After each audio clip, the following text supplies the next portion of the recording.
Merci Maxime. Bon, je vous le cache pas, c'est ma chouchoute alors. Je vais demander un tonnerre d'applaudissements pour Alma Dufour pour la 4e circonscription.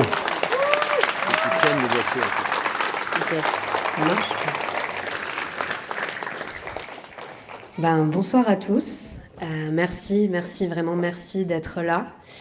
Après vous avoir tous entendu, Denis, Olivier, Valérie, mais je réalise la chance que j'ai en fait d'avoir été choisie par cette union historique pour être la candidate donc, de la NUPES ici sur la 4e circonscription. Pour me présenter, parce que effectivement, si je suis déjà venue ici plusieurs fois avant de m'engager pour la présidentielle aux côtés de Jean-Luc Mélenchon il y a maintenant plus de 6 mois, je n'étais pas d'ici à la base, je n'étais pas normande, moi je suis née dans le Gers. Mais pour me présenter, je suis une activiste pour le climat, pour la justice sociale. Je crois que les gens ont un peu présenté ce que j'ai pu faire. J'ai notamment, pour que vous le sachiez tous, si jamais vous voyez qu'un jour j'ai été condamnée par la justice, je préfère le dire d'avance, j'ai été condamnée pour vol en réunion, pour avoir décroché les portraits d'Emmanuel Macron dans les mairies pendant les Gilets jaunes. On n'a pas fait que ça, mais ça c'était ma condamnation. Mais au-delà de ces actions qu'on a menées, aux côtés aussi des Gilets jaunes, et j'y reviendrai, sur le fond des choses que j'ai depuis 7 ans essayé de démontrer, essayé de créer en fait aux côtés d'autres gens, c'est un combat pour l'écologie qui soit un combat pour une écologie qui soit populaire, qui parle des vrais sujets en fait liés à l'écologie, c'est-à-dire le travail, c'est-à-dire le pouvoir d'achat et c'est-à-dire la production. Parce que quels sont en fait les liens qui existent quand on dit emploi, quand on dit pouvoir d'achat, quand on dit écologie? En fait, qu'est-ce qui lie tout ça? C'est ce que nous produisons. Comment, où et à quel prix? À quel prix pour les gens à la caisse au supermarché, bien sûr. À quel prix pour les humains qui travaillent pour fabriquer ces produits, que ce soit ici, mais de plus en plus ailleurs. Et vous imaginez, je pense, on le voit suffisamment à la télé, mais les conditions de travail de certains produits que nous consommons tous les jours, sur une base très régulière, sont absolument catastrophiques. Il y a des gens, c'est même pas que les salaires sont bas, c'est qu'il y a aujourd'hui encore des millions d'esclaves. Des gens qui sont des esclaves dans les chaînes de production de choses que nous consommons, comme les vêtements, comme les téléphones portables. Et à quel prix? Pour la planète. Parce que pourquoi les émissions de gaz à effet de serre ne réduisent pas depuis des années? Pourquoi nous sommes arrivés à un stade aussi critique que les scientifiques du climat nous disent que la moitié de l'humanité, aujourd'hui, pas dans 20 ans, là déjà aujourd'hui, connaît des problèmes d'accès à l'eau. La moitié de l'humanité, une fois par an au moins, a des problèmes d'approvisionnement en eau pour boire, pour se doucher.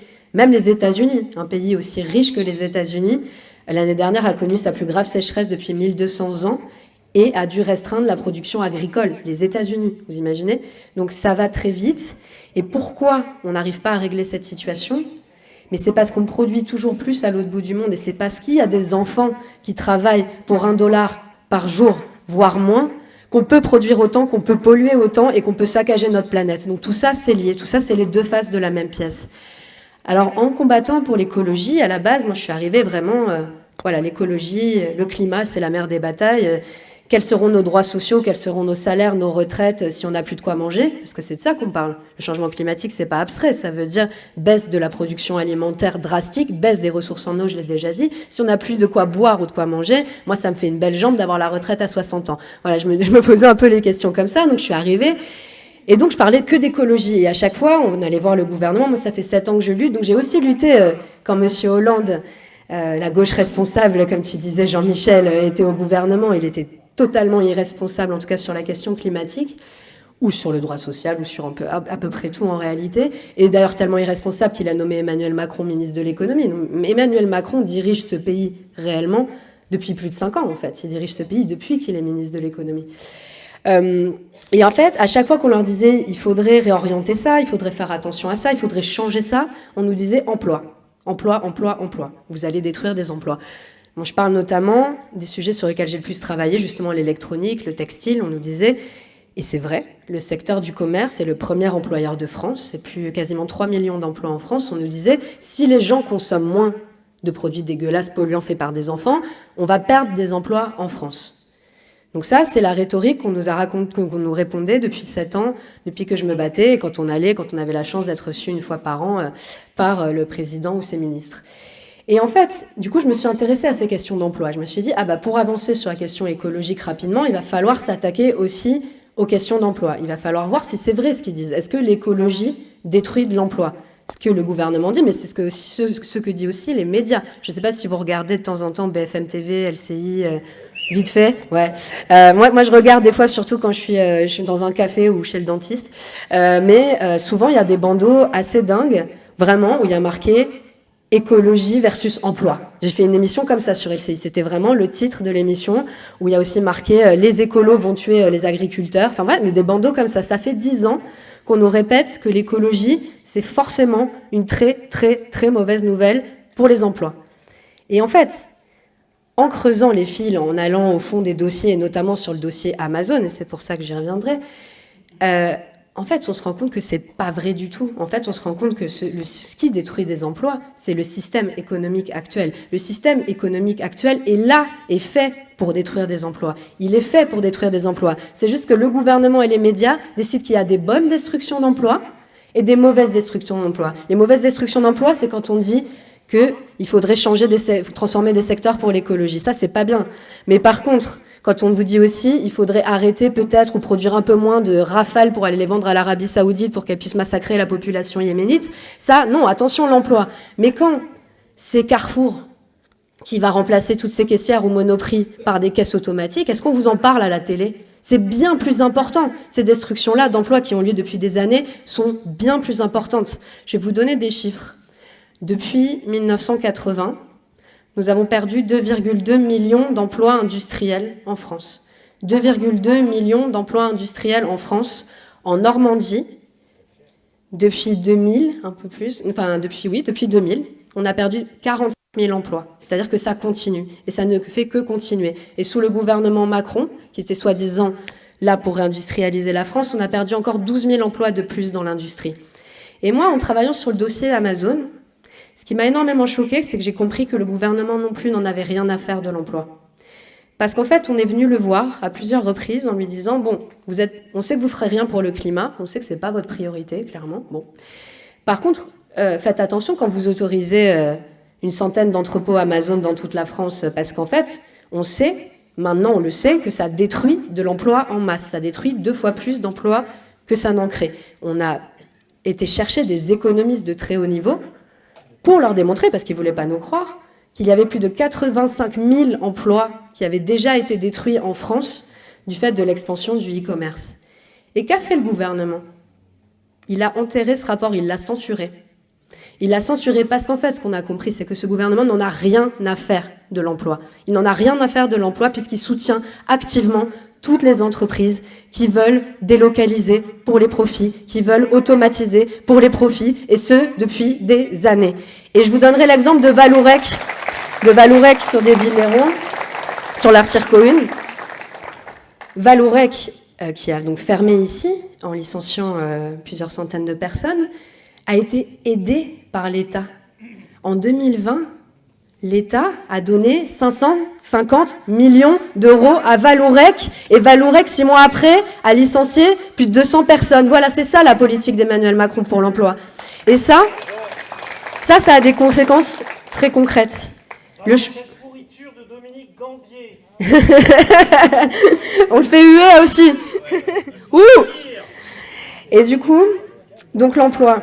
Pourquoi l'emploi c'est important ? Parce que peut-être que dans une autre société où on accepterait de partager le temps de travail comme ce qu'on propose aujourd'hui, ce serait peut-être moins important. Mais qu'est-ce qu'on vous dit par ailleurs ? On vous dit que les chômeurs sont responsables du fait de ne pas avoir de travail. On baisse les indemnisations des chômeurs. On les flique, on leur court après, on les culpabilise, on les discrimine. Donc on est dans une société qui vous dit c'est votre faute si vous ne travaillez pas, mais qui encourage les destructeurs d'emplois à échelle massive. Un autre exemple, parce qu'on a Renault Cléon aussi, à Cléon du coup forcément. L'industrie automobile depuis 2007 a détruit 168 000 emplois en France. Et à votre avis, qui est l'entreprise qui a le plus détruit d'emplois dans l'automobile en France ? C'est Renault, dont l'État est actionnaire. Donc c'est pas vrai, c'est pas les autres qui détruisent de l'emploi. C'est nos entreprises, bien de chez nous, aidées par le gouvernement. Et ici, ça a des impacts absolument dramatiques. Parce que, par exemple, à Elbeuf, 28% de chômage, à Canteleu, 20% de chômage, à Grand Couronne, 18% de chômage. On est ici sur la 4e circonscription, absolument accablés par le chômage. Et quand les gens sont au chômage, dans les quartiers prioritaires, plus d'une personne, donc ici, à Maromme, à Saint-Aubin, à Elbeuf, plus d'une personne vit sous le seuil de pauvreté. Aujourd'hui, ici.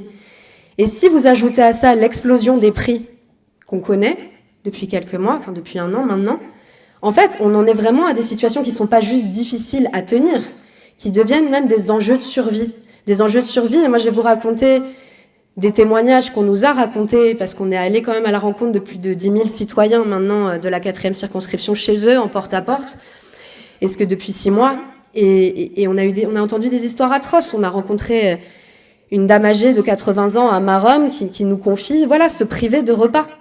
Elle se prive de repas le soir parce qu'elle ne peut plus, avec sa petite retraite, et le prix des aliments au supermarché, elle ne peut plus. On a rencontré une jeune femme intérimaire à Grand-Quevilly qui a dû arrêter son travail parce qu'il était trop loin de son appartement et que le plein d'essence lui coûtait trop cher. Et on a rencontré un homme qui venait de perdre sa femme, et qui, dans cette douleur absolument terrible, je pense que c'est un des chagrins les pires qui puisse traverser la vie de quelqu'un, était angoissé parce qu'il ne savait pas comment il allait pouvoir payer les obsèques de sa femme. Et ça, c'est ce que vivent beaucoup de gens sur la 4e circonscription. Et c'est ce qui fait qu'il faut qu'on prenne le pouvoir, que oui, c'est une nécessité et qu'on va se battre. Qu'on va se battre parce que si on ne le fait pas, les choses ne vont pas s'arranger. Typiquement, je vous parlais d'emploi et de la perte des emplois industriels. Un des autres impacts de notre perte d'emplois industriels, c'est qu'on ne produit quasiment plus rien en France. Quand toutes les choses vont bien, quand les échanges sont prospères entre les pays, on peut se dire, est-ce que c'est si grave, à part pour les gens qui sont au chômage? Et il y en a beaucoup. Mais en fait, on voit très bien depuis quelques années qu'on est entré dans une zone de turbulence. On le sait, on l'a vu avec le Covid. Est-ce que c'est normal qu'en France, on se soit retrouvé dans une situation telle qu'on n'avait pas de masque? On n'avait pas de masque et on a subi des confinements extrêmement restrictifs, le premier, aussi parce qu'on n'avait pas de masque. Il faut qu'on s'en rende compte.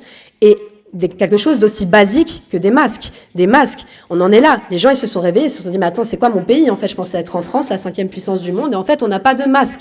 Voilà, donc ça a commencé comme ça, les gens se sont rendus compte de ça, mais là, c'est pas fini, parce qu'il y a eu le Covid, mais maintenant, on voit que les tensions s'aggravent. Évidemment, la guerre en Ukraine, l'explosion des prix, mais l'explosion des prix, elle n'est pas due au manque de gaz et de pétrole concret, elle est due au fait que toujours, comme de tout temps, les spéculateurs profitent des situations de crise pour augmenter les prix.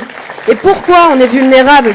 Pourquoi on est vulnérable à cette situation? Pourquoi personne à la télé vous dit que pourquoi l'essence elle coûte 2 € à la pompe? C'est pas directement à cause de la guerre en Ukraine. C'est même pas qu'à cause de la spéculation, c'est qu'on a quasiment plus de raffineries en Europe. On a fermé toutes les raffineries en Europe, y compris en France. On se souvient de Petroplus, mais Total continue à le faire aujourd'hui à Grand-Puy, en Île-de-France. Et on n'est pas pour les énergies fossiles, on est pour en sortir. Mais en tout cas, ce qui est sûr, c'est que de ne pas avoir de raffineries en Europe et en France, ça fait qu'on est complètement vulnérable à l'explosion des prix. Le fret de pétrole a augmenté de 200%. Les marges des raffineurs de Total en premier ont doublé. Et Total est l'entreprise qui a réalisé le plus gros bénéfice de toute l'histoire de France sur le dos de la crise des prix de l'essence. Et ça, personne vous le dit à la télé, et il n'y a que nous qui le disons. Même Marine Le Pen, elle ne le dit pas. Et ça, on peut le changer. On peut le changer, et c'est pour ça que pour moi, ici, sur la 4e circonscription, la priorité, c'est évidemment le pouvoir d'achat, je le dis souvent, bloquer les prix dès qu'on aura la majorité, c'est la relocalisation industrielle, parce qu'on doit le faire pour les gens, pour être capable d'être indépendant et de résister aux chocs à venir, aussi pour la planète. Parce que ce qu'on ne dit pas aussi, c'est que quand on supprime des raffineries, elles disparaissent pas, elles vont ailleurs dans le monde. Quand on supprime les usines textiles d'Elbeuf, elles n'ont pas disparu, elles sont allées au Bangladesh. Elles sont nourries de centrales à charbon. Les émissions du textile ont plus que quadruplé ces dernières années. Ça émet maintenant 8% des émissions mondiales. Donc dès qu'on ne fait pas les choses ici, on les fait pire ailleurs et dans des conditions atroces. Donc aussi pour notre planète, on se doit de relocaliser, ce sera notre priorité. Et je pense que j'en veux énormément, évidemment à Emmanuel Macron, mais aussi à ses prédécesseurs et à M. Hollande et à tous les gens qui se disent, on revendique encore de lui aujourd'hui. Je ne sais pas si c'est le cas de nos dissidents, mais s'ils le font, je pense un petit peu, de fait, la gauche responsable, c'est que non seulement elle nous a envoyés dans un mur pendant 40 ans en nous répétant qu'il n'y avait pas d'alternative, mais c'est que justement, en nous répétant pendant 40 ans qu'il n'y avait pas d'alternative, qu'on n'avait pas le choix, que c'était normal, mathématique, scientifique, que les choses se passent comme ça et qu'on ne peut pas changer. Mais ça a détruit l'esprit des gens. Je pense que le pire de ce qu'ils ont fait, c'est de nous voler notre espoir. Ils ont réussi à me le voler aussi, mon espoir, pendant les Gilets jaunes. J'ai cru que j'avais perdu définitivement l'espoir quand on s'est fait tirer dessus à coups de flashball. Moi, je me suis fait tirer dessus à coups de flashball. J'ai cru que j'avais perdu l'espoir et c'est grâce à la Nouvelle Union, mais c'est grâce aussi à Jean-Luc Mélenchon, je vais le dire, que je l'ai retrouvé et que beaucoup de gens, on l'a senti, l'ont retrouvé. Moi, voilà, voir des jeunes qui vous disent « Vive Mélenchon », ici à Canteleu aussi, hein, il y a beaucoup des jeunes qui vous disent « Moi, je voulais pas voter, mais en fait, j'ai envie ». Et c'est magnifique. Et je finirai par cette phrase. C'est parce qu'ils ne savaient pas que c'était impossible qu'ils l'ont fait. Et c'est pour ça qu'on va gagner le 12 et le 19 juin prochain. Merci beaucoup.